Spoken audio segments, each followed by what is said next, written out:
Welcome to the Darkstream.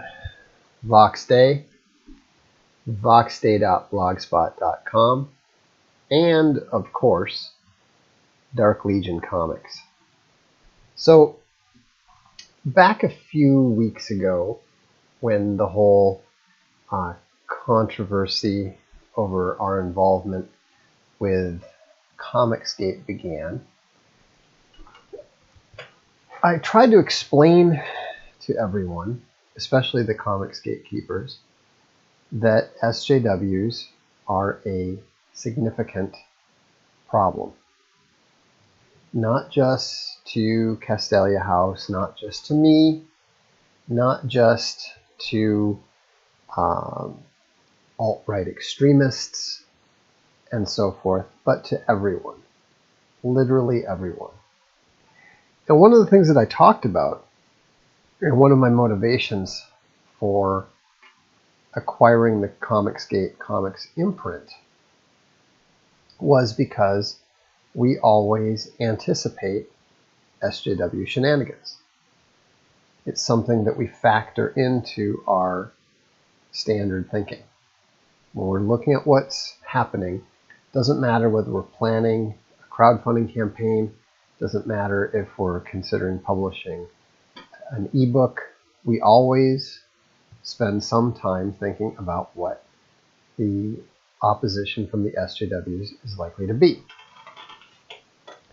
And the interesting thing is that the conflict with Comicsgate led us directly into the very sort of problem that we had been attempting to solve with our involvement with it.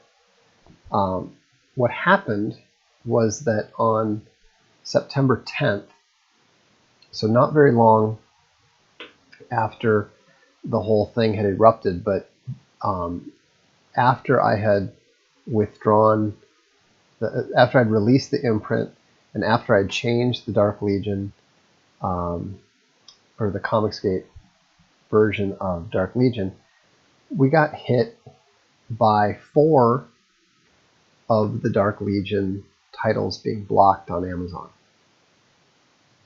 The next day, on September 11th, another book, an ebook that was totally unrelated to the comics, The Collapsing Empire Volume 1, Corrosion, was unpublished by Amazon because the claim was that it was misleading. The reason for the blocking of the 4 digital editions was actually caused by my switching the logo. I had to resubmit them, and we had changed the old Dark Legion logo to the new one that looks a little bit more like the Arcade logo. Now, what this told me, beyond any shadow of a doubt, was that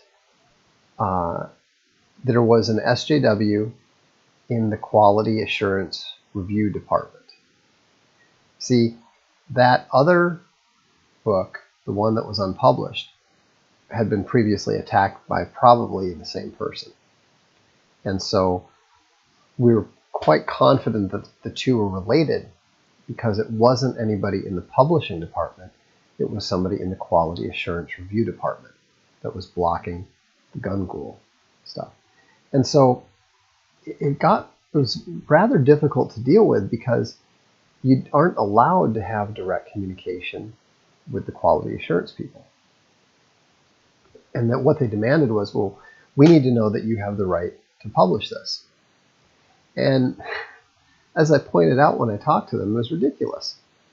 Of course we had the right to do it. Not only did we have a contract to send them, which we promptly did, but we could point to the fact that they were publishing exactly the same thing. They were publishing the print version of Gun Ghoul. Now, not this version. You know, this is a collector's item. This is a Comicsgate Comics version of Gun Ghoul. But if you order one now, I think Amazon hasn't updated the image, But if you order one now, you will receive one with the Dark Legion Comics logo on it. The point is that at no time in these 2 weeks did they ever interfere with the print edition. There's no copyright issue at all. But because the SJW worked in the quality assurance review department, he had access to the KDP books. And he had abused his position and blocked it. Now, a Rebel Without a General says he already has the gun ghoul with the Dark Legion logo. I don't even have that yet, so you're ahead of me. But anyhow, the point that I'm trying to make here, and I should mention, the reason that I said Dark Legion 5 SJW 0 is tonight, or this afternoon, we got an email from Amazon saying, thank you for sending us the requested documents. We've determined that you do have the rights to publish this, and we will be restoring the 4 titles to the store. And in fact, if you go there now, you can see that Gun Ghoul, Raising the Dead, number 1, number 2, number 3, and number 4 are all now available for Kindle and Kindle Unlimited. And so the thing that you have to understand here is that this can happen to anyone. SJWs will abuse their positions if given the opportunity. Once you become a target, for whatever reason, however harmless you are, however harmless you believe yourself to be, however moderate you believe yourself to be, they will attempt to monkey wrench you. It's guaranteed. And again, it's not just people like me. Actually, someone like me doesn't get attacked that much because the SJWs know perfectly well that I'm not going to give in to them. I will actually go to the trouble of doing the exact opposite, simply because I'm not willing to let myself be manipulated by them. But if you look at what's happening with the Linux kernel now, I mean, we all thought that the Linux kernel was unassailable because Linus Torvalds had established such a ruthless meritocracy with no respect for feelings whatsoever. Now suddenly, what we're seeing is that thanks to the cancer known as Coraline,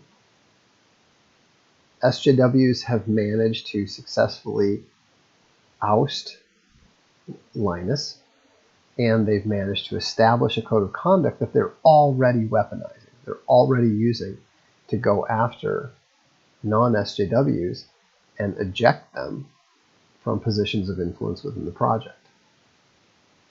And so, you have to understand that this is not a figment of my imagination. I wrote about this back in 2015.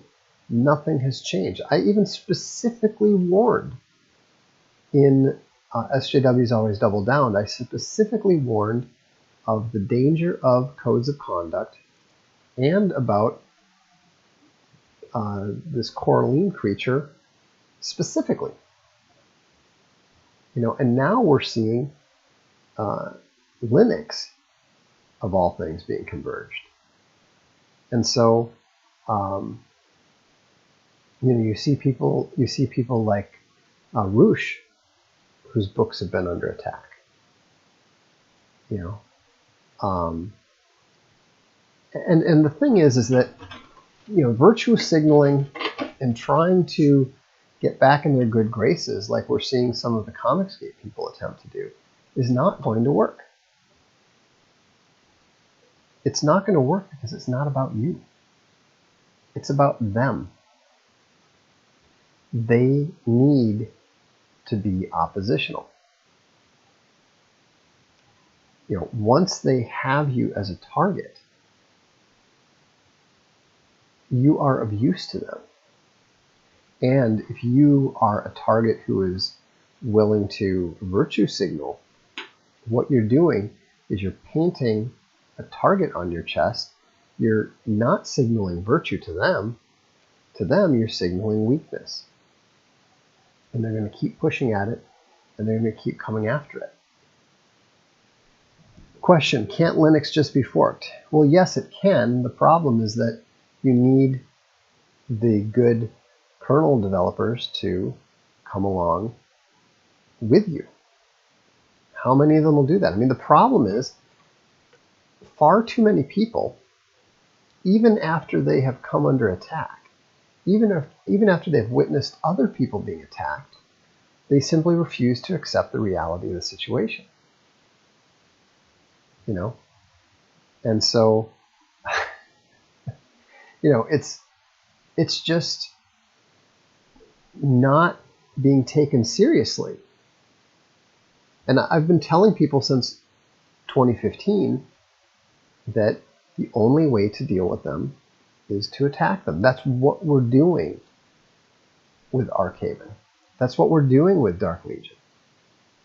And that's why, you know, so many, that's what so many of the comics gatekeepers don't understand, don't want to believe, and refuse to accept.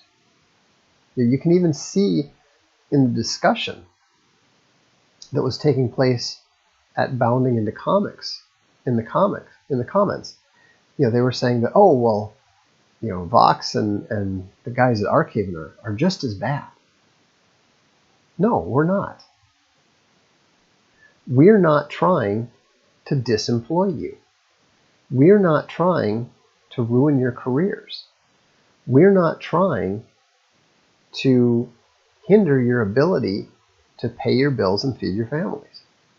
The SJWs are, they want to do that. They are seeking to destroy you. That's one of the reasons why I decided to simply let it go and walk away.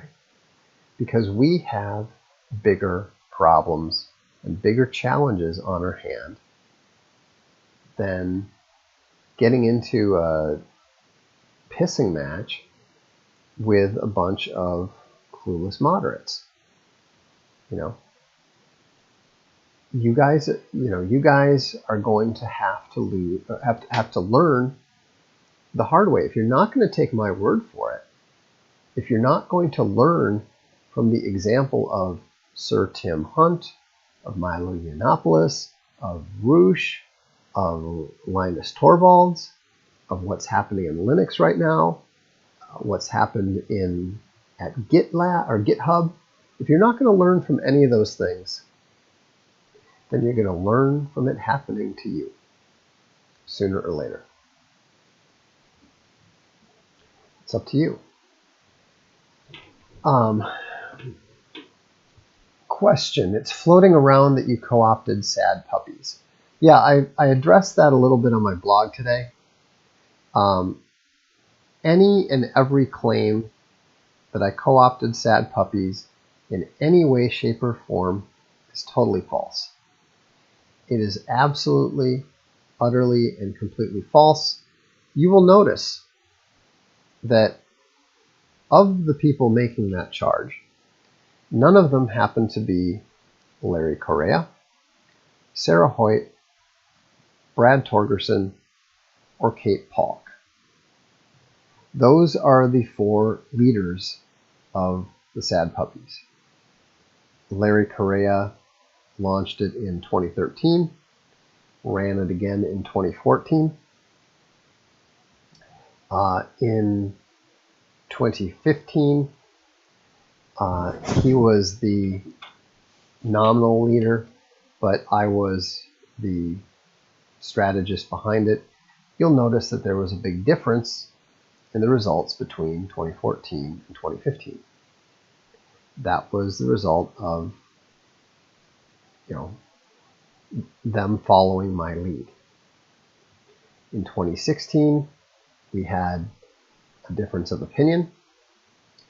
They did their thing, I did mine.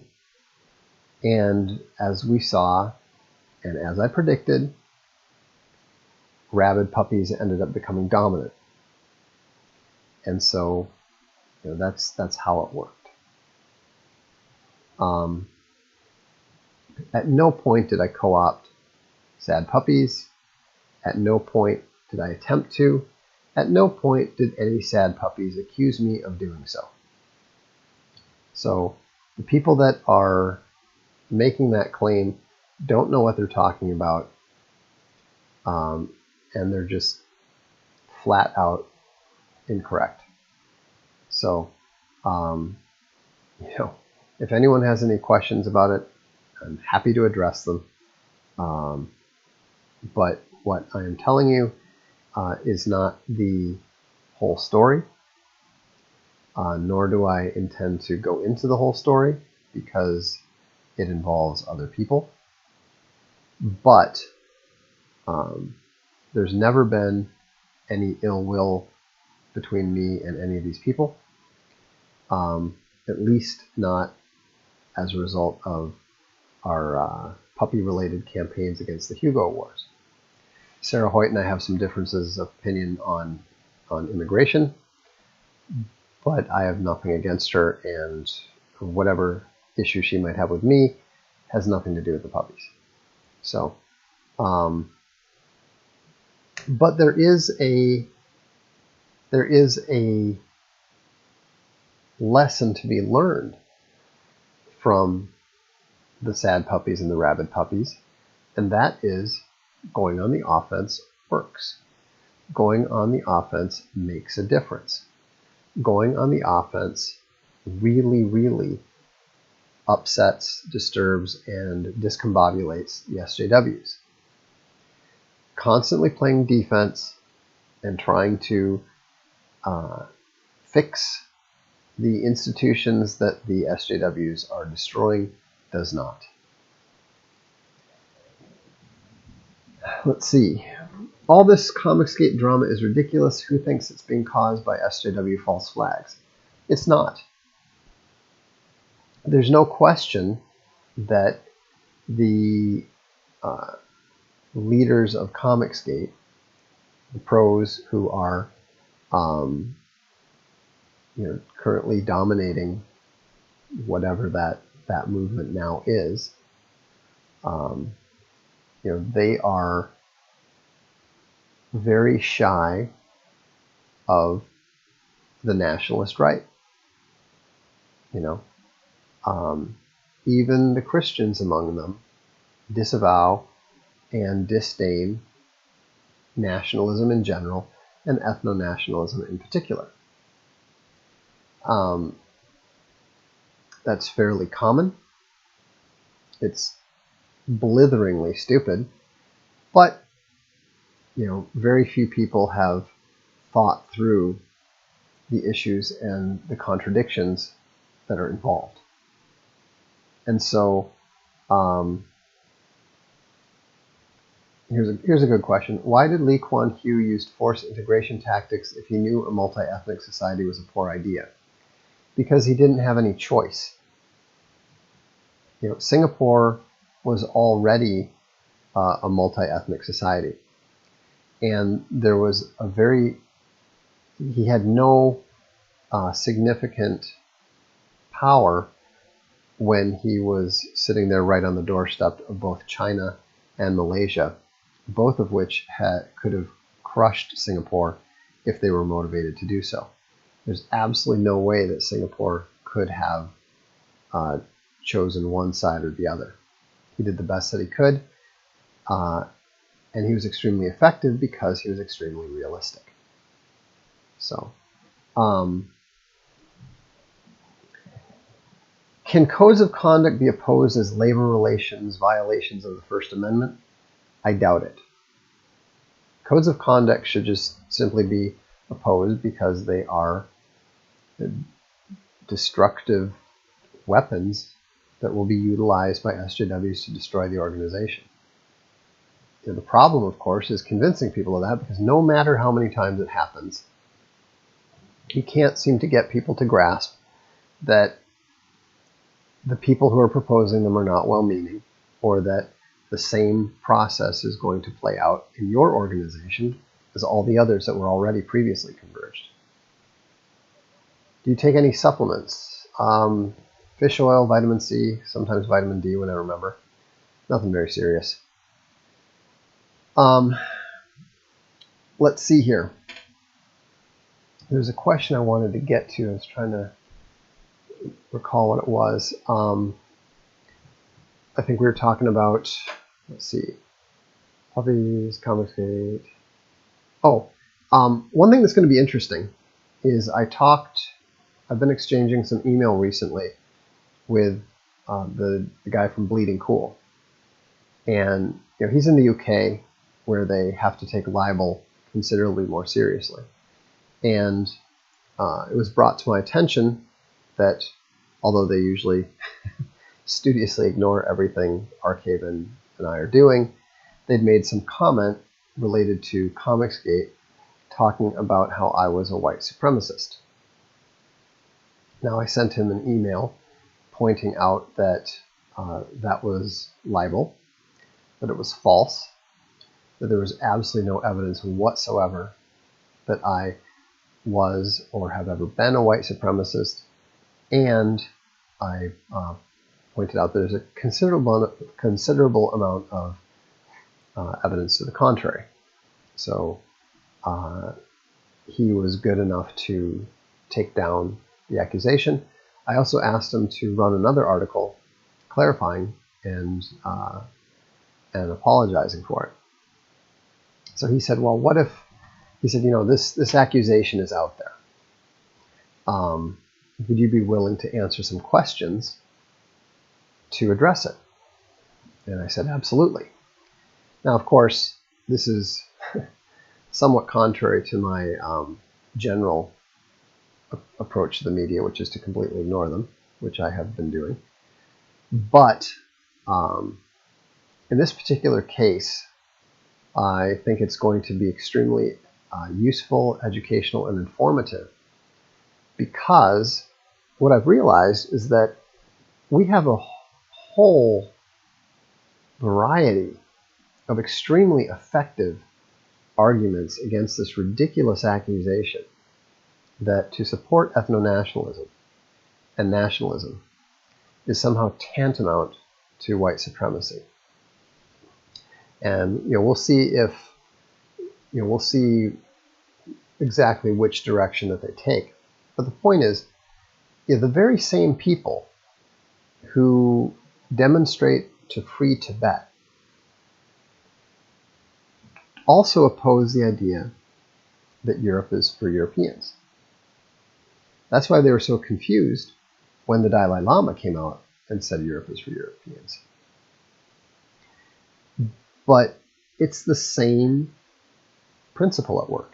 The same people who are saying that Europe should accept an African invasion were the very same people who were aghast and appalled when China announced that it was going to be sending 100 million colonists to Africa. Now, frankly, I think China is still doing it. I think that they're just not doing it quite as openly as they were before. Certainly the evidence seems to suggest that they haven't slowed down their colonization efforts there. But the point is that to oppose the Chinese colonization of Tibet does not make one a Tibetan supremacist. To oppose the colonization of Africa does not make one an African supremacist. And to oppose the invasion and colonization of Europe by non-Europeans does not make one a European supremacist, much less a white supremacist. I think that this is an effective approach because the left identifies very closely with the cause of Tibet, and they're not particularly keen on the way in which China is taking over a lot of African assets by getting those countries to go into debt and then when they're unable to pay the debt, China is able to collect the asset that they got paid for. So, what's the best augment to red pill a boomer on civic nationalism? I think to point out that the way in which none of the immigrants over the last 60 years have been integrated, and that they have no method of integration. It's even the boomers are starting to get concerned about the numbers. So stick with the numbers. The fact is that the non-English speaking population in the United States is now larger than the entire population of France. That's the sort of thing that gets our attention. It seems as though racist has lost its sting. They now have to use supremacist. That may be. I don't know why they think it's more effective. People don't seem to react quite as emotionally to it for some reason. But Take Cover says, Rich Johnson is pretty notorious for his yellow journalism. Let's hope this goes well. I'm not concerned about it. Number one, he is operating knowingly under British libel laws, which I'm very familiar with, and I believe that he very clearly understands that I am familiar with them. So I suspect that he will play as fair as one can expect of somebody like that. Of course, he's going to try to ask leading questions and all that sort of thing. Rich Johnson is not the New York Times. He is not, an experienced reporter who has been taking advantage of people for decades. It's very, very different when you're talking to an elite reporter from the mainstream media. They are much, much better at this sort of thing. Those are the people that I just stay away from for the most part, because they're so good at what they do. And if the best that you can hope for is to not completely obliterate yourself.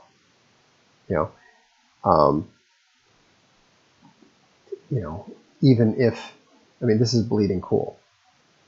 It doesn't really matter what they conclude. The the right wing of the comics industry thinks I'm too extreme for it. Of course, the readership there is going to absolutely hate me. This is not news. This is not going to change anything. It's not going. He said it's not. No, this is just all going to be in writing. I always do these things in writing. It's not a problem. It's not an issue. If you notice that even the mainstream media doesn't run anything I say in writing, because I know how to not feed their narrative. Will the UN fall around the same time the EU falls? I think the UN will be around longer than the EU. Let's see. Why do whites feed Africans? Because of the white man's burden. Liberal whites do not feel that Africans are actually independent, self-responsible adults. So they feel like they have to take care of them, and it makes them feel good to do so.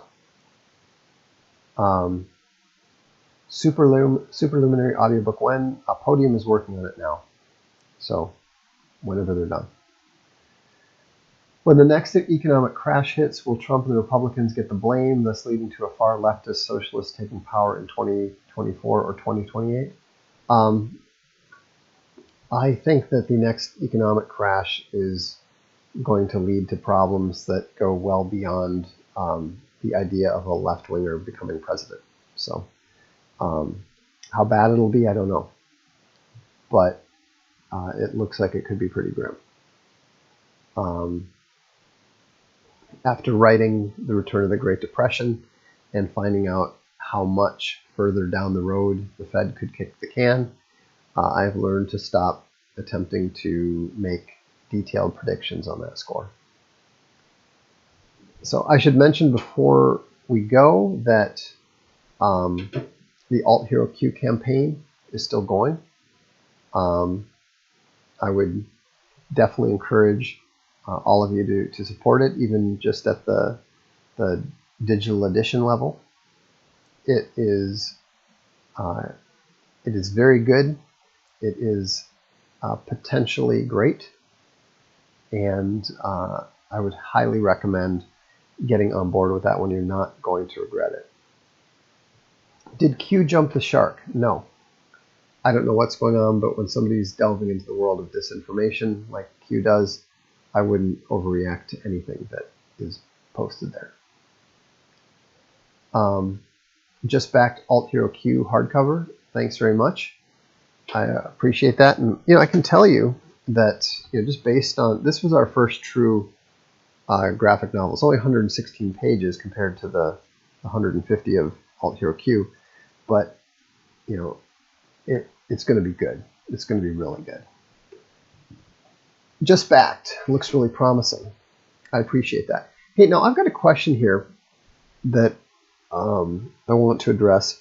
We want to use these campaigns as a way of determining what we should do and what we should not do. But what we don't want to do is we don't want to put stress on people or create sort of any sort of idea that there's any pressure on people to support it. Different people have different interests. Like if you don't like science fiction and we're doing a science fiction related campaign, we wouldn't expect you to support it, right? But what would be, we're finishing up this campaign very soon.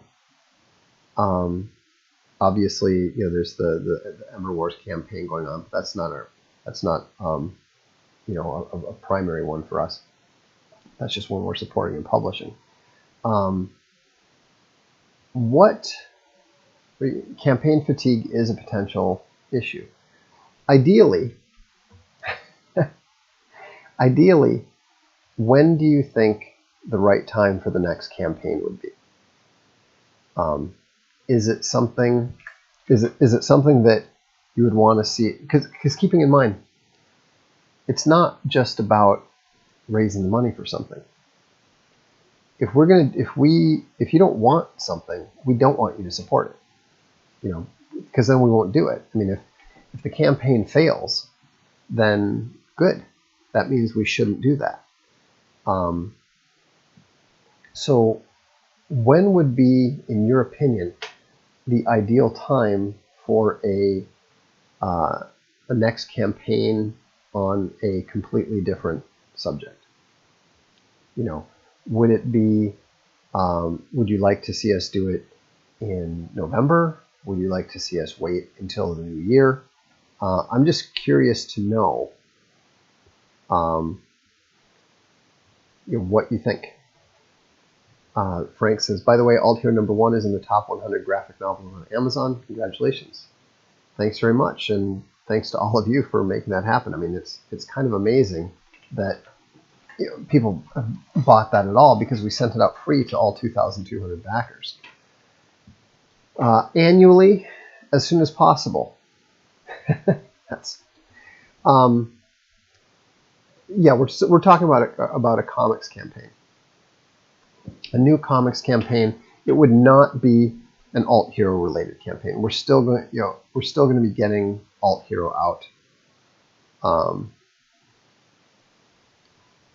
3 months perhaps, maybe extra buys over Christmas. I would suggest one major campaign per quarter.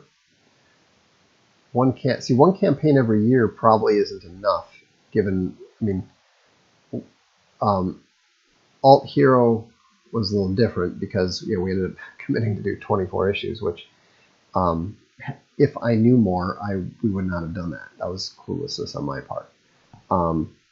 Something like this where we're doing 6, it's not going to take us a year to get those done and out. What about a Murdoch comic? I'm not familiar with Murdoch, so that probably wouldn't work. Just figure out a pace that people are happy with and you can keep up with. That's true. I mean, that's what we're trying to do. Get all of Alt Hero out first. Well, see, the thing is that what you have to understand is that that's not related. We're not going to get all of Alt Hero out first because if the only way that we could do that is to hire different artists so that we would have a different look for the same thing. We already have plenty of different looks for Alt Hero. I don't want any more, and I don't think other people want any more either. So, let's see. Another vote for quarterly. Wait until December. Late August to mid-October prime publishing time. If you have lots of ideas and need more feedback, probably best not to go under 2 campaigns a year. I think it depends on the talent. I would be more excited to back a campaign based on the artist. Yeah, that's what we're looking at doing. We're looking at making sure that we can find the best possible artists and working the campaigns around them. And we are talking about different teams. Baron says it'd be cool to have various teams with Archaven doing alternating campaigns every 2 months or so. That would be tricky.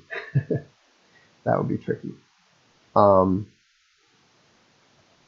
So anyhow, well, this is useful. I mean, there's a couple people who are, in favor of keeping it to a minimum. There's a couple people who seem to want us to be doing them all the time. But the quarterly approach, I think, might work pretty well because that allows us to keep the different teams busy. Hey Vox, ever think about a sequel to the Saints of Posanti? That's not for me, that's for the author. If he writes it, I'm sure we'll publish it. 3 a year sounds like it may be a sweet spot. It may be. The thing I don't know, I'm dubious about doing one in December. It seems to me that when people are buying things at Christmas, they typically want to get it now because they want to give the gift to them. And so, my inclination would, based on what you guys are telling me and based on my natural inclination, I think that we'd probably be looking more like January. And so, yeah, we already have a couple possible projects in mind,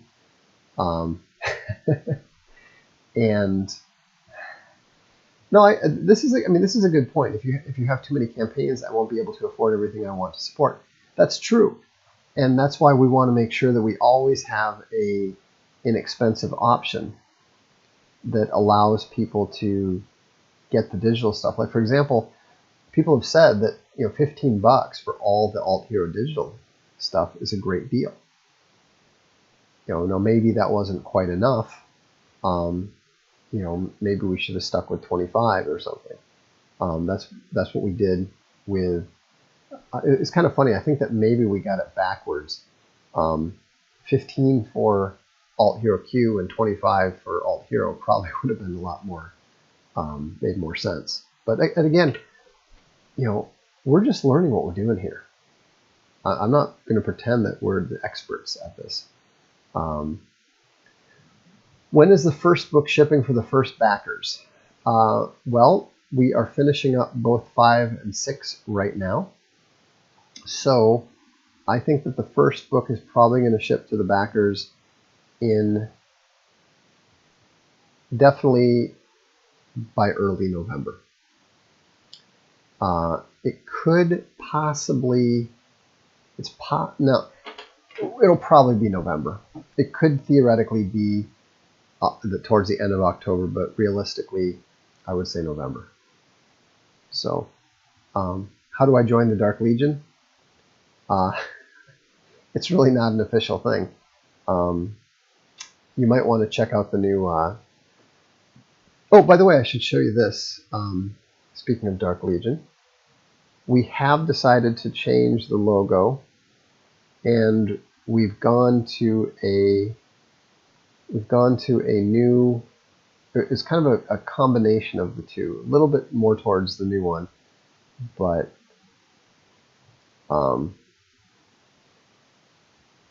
so this is the new Dark Legion logo. You can see it's kind of a combination of the new one and the newer one.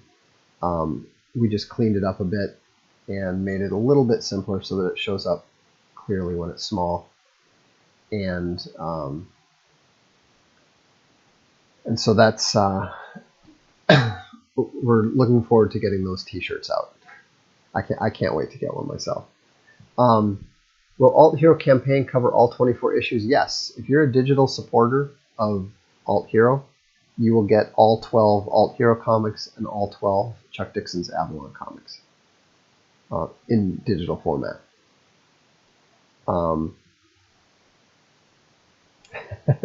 Give the gift of leftist triggering. Buy your friends an Alt Hero Q backing. So I'm already part of the Dark League.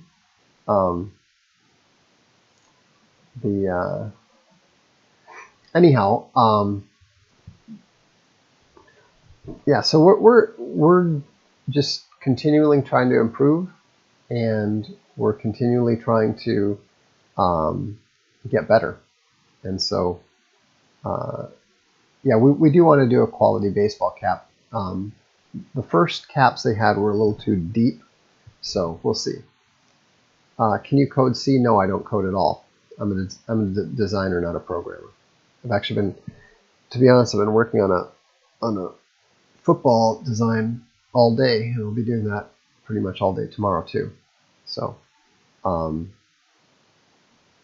speaking of which, I should probably bring this to an end, but just a last reminder,